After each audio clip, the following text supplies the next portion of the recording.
I wake up exhausted and soaked in sweat, my heart pounding. Finding myself back at Roswell was a nightmare, but not the past life experience Chelsea was hoping I'd have. In my dream, the military complex was just the way I remembered it from a couple of months ago. So were the dead bodies and the green mist that was hibernating inside them. But not the rest of it.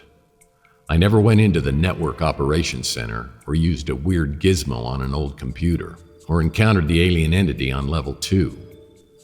I'm not sure where those inexplicable random details came from, but it all felt so real. Not like my usual dreams, which tend to be on the crazy side. Like the one where I'm being chased by a kangaroo in my underpants. How he got in my underpants, I'll never know. But seriously, I need a drink.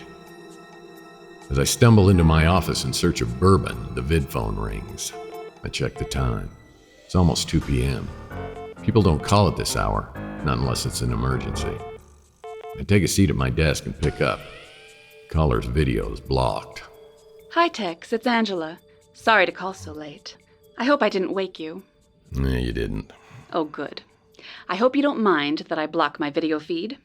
It's a privacy thing. No need to explain. I've got my own privacy issues. So what's going on? I think I know who the old Russian is. His name is Oleg Kalinin. How'd you track him down? Through a colleague of mine, Florian Strobel. He lives in Austria and works at the Heeresgeschichtliches. Gesundheit. That's the Austrian Military History Museum. Florian is an expert on the Enigma machine and was on my short list of people who could have decrypted the Morozov's papers. I've been trying to reach him, and he finally got back to me. And he knows this Kalinin guy? Not exactly, but he knows the Morozovs. They contacted him a few weeks ago, asked if he could decipher their Enigma papers. And did he? Yes, though they only gave him a small sample. He thinks they gave other pieces to different people. Smart. They didn't want one person to have all the content. Florian doesn't know if anyone else had any luck with the decryption. He said it took a lot of work to decipher what they gave him. So the reference to the lost Romanov treasure came from him? Yes. As you might imagine, he said the Morozovs were thrilled. Yeah, I'll bet. Seems like it would make their papers even more valuable. But then I think they did something not so smart. I believe they shared the information Florian gave them with other people, not just me. Yeah, not smart, but maybe understandable. The papers could be a treasure map. The Morozovs were probably looking to start a bidding war. Undoubtedly, but I think they started something much more dangerous than a bidding war. And this is where Oleg Kalinin comes in. He came after Florian looking for the Morozovs, who'd already left the country. Kalinin forced my friend to tell him everything he knew about the Morozovs and the Enigma papers. Which led him here. Do you know anything else about Kalinin? A little. He's 82 years old, lives in Odessa, in the Ukraine. He's heavily involved with a group known as the White Russians. He may even be the leader of it. And who are the White Russians? Apparently their raison d'être is to restore the Imperial House of Russia, which was overthrown by the Russian Revolution in 1917. Specifically, they want to return a Romanov to the throne. And that would explain his interest in the lost Romanov treasure. Interest is putting it lightly. He's a zealot, I have no doubt. Enough of a zealot to kidnap the Morozovs? Kidnap, or worse. Florian said they threatened to kill him if he didn't cooperate. Well, at least now we know who we're dealing with. Did you find out anything else? I'm still looking, but I thought I should let you know about Kalinin right away. Well, I appreciate the lead. I've got a contact at NSFPD. Maybe you can put out an APB on Kalinin. I'll get back to you. Please do. Good luck. I end the call and dial Mac Malden's office number. He won't be in for a few more hours at least, but it's the only number I have for him, and he's the only cop that might take me seriously. So I leave a message with additional info Angela gave me about Kalinin. When I finish, I boot up my PC and do a search. I don't find anything more than what Angela told me, other than a photo of Kalinin. In it, he looks a lot younger than 82, so it's probably not a recent picture. He's not wearing glasses, but his thick wild hair and longish beard had already gone totally white, so he probably doesn't look much different now.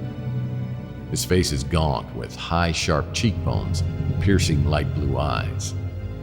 It's an intelligent, handsome face, but there's a cruelty and just a hint of fanaticism in the eyes. I print out his photo and move on to a search of the group he may be leader of. Almost all of the White Russian entries reference the original White Russians, also known as the White Guard, who fought against the Red Army in 1917. Like Kalinin, they were trying to save the Romanovs who'd been kidnapped and held captive before being executed in 1918. The murder of the Romanovs, Nicholas II, his wife Alexandra, and their 5 children, daughters Olga, Tatiana, Maria, and Anastasia, and son Alexei, is the subject of countless online rabbit holes full of conspiracy theories about how they died, what happened to their bodies, who may have survived, and where their vast fortune ended up. Apparently, prior to World War I, the Romanovs owned 1/7 of the world's wealth, and a good percentage of that is still unaccounted for. The modern version of the White Russian shows up in some of these discussions, usually in regards to the possibility that at least one of the Romanovs escaped the assassination, and their descendants, should there be any, are the rightful heirs to the Russian throne. With everything that's going on in Russia, it's a movement that seems to be getting a lot of traction. Before I know it, it's 5:30 and time to decide if I'm going back to bed or if I'm up for the day. Louis opens the brewing stew at 6, so he'll be firing up the kitchen and, more importantly, the coffee maker. I grab a quick shower, get dressed, and head out for an infusion of the Armageddon blend. Hey, Mike. What are you doing up at this hour? Oh man, I had a bad dream, Louis. It was really scary. Not the one with the kangaroo? No, but this one was almost as bad. Oh, jeez. Well, let's get some coffee in you. I got a fresh pot. Thanks. Want to tell me about it? Sure, I guess. Remember I told you I went to Roswell a couple of months back? I haven't told you what happened there. You were in the military, right? Yeah, a long time ago. Ever hear about a military complex in Roswell? Seems to me there was an Air Force base there back in the day. But it was gone way before I did my tour. Plus, I was in the Army. Just a dog-faced cook is all. About the Roswell UFO? Sure, I heard of that. But mostly just from the movies. Well, it turns out there really was a UFO.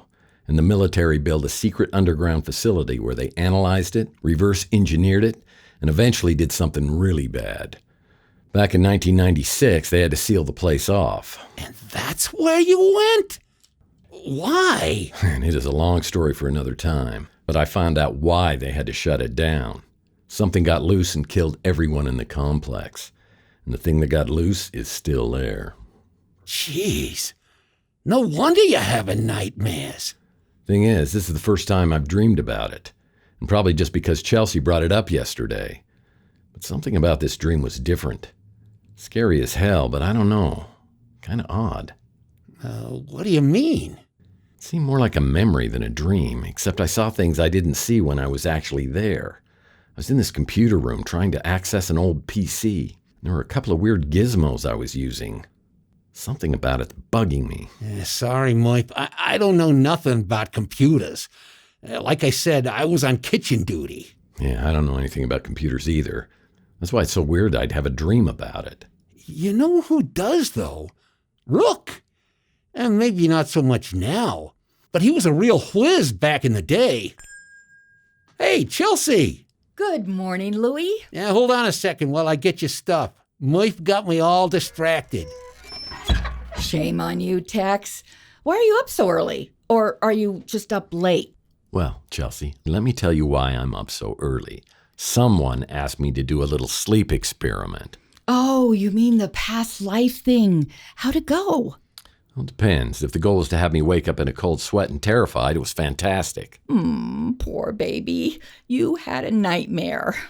Oh, I want to hear all about it. Yeah, you have a bit of a mean streak, don't you? Here you go. 1 chocolate croissant and a vanilla latte to go.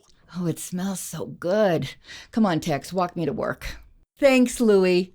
I want to hear the rest of the story, Mike. And you two got to tell me about the case you're working on. We will. See you later, Louis.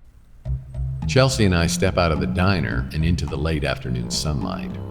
It's only slightly toxic at this hour, but Chandler Avenue is still empty and quiet. though I can hear the sound of morning traffic picking up in the distance. I look around for the Mercedes, but I don't see it. As we walk to the newsstand, I give Chelsea some background on the Roswell complex and why I'd gone there.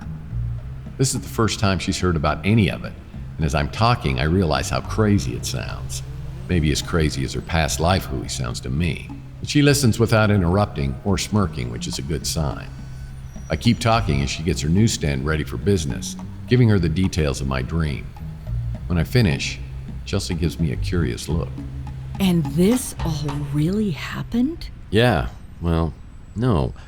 Not the part about the old computer and the gizmos. That was just in my dream, but everything else, Scout's honor. And you know how sacred that oath is to me. Yeah, I do. I don't even know what to say. I mean, I believe you, but... I get it. If it hadn't happened to me, I wouldn't believe it either, which is true for about half my cases. You know, I would love to hear more about all of your cases. Maybe a dinner? You said you had another job to take care of, but how about Friday night? Sounds great. And whatever this other job is of yours, you better be careful. Well, if you insist. I'll try not to get killed or anything. Or knocked out. You already used that excuse, remember? I think it's the PI version of, my dog ate my homework. Hey, I didn't make that up. I just get hit in the head a lot. That I can believe. As we're talking, I hear footsteps behind me and turn to see an older woman I don't recognize. I guess this is my cue to let Chelsea get to work. I meant to tell her about Oleg Kalinin, but it can wait. A few minutes later, I'm back in my office and feeling the effects of the Armageddon blend starting to wear off.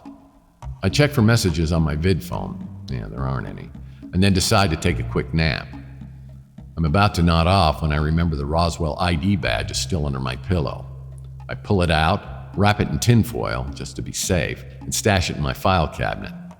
I stretch out on the bed and close my eyes. Next instant, I hear a voice. Tex, wake up. What? What time is it? I don't know. Late. Come on, sweetie. It's important. Yeah, okay, I'm up. What are you doing here? Not that I'm complaining, it's just, the place is a mess and my housekeeper, don't even get me started. Your door was unlocked. I hope you don't mind. Lieutenant Malden just called me. He had my number from when you called him. He said to tell you he's got people looking for someone named Oleg Kalinin. Oh, okay, good. And who is Oleg Kalinin? He's the old Russian man. I was going to tell you about him, but then we got sidetracked and Yeah. I want to hear what you found out, but before I forget, Malden said he also checked the registration of the Mercedes that was following us. He said it's not registered to a person. It's a company vehicle. Company vehicle? Which company? You're not going to believe it. Gideon Enterprises. It's so weird. I mean, I can't figure out why they would be involved in our case. Yeah, you're right. I don't think anyone from Gideon would have anything to do with the Morozovs. But I have an idea why they might be tailing me. I think it has to do with something I saw in Roswell.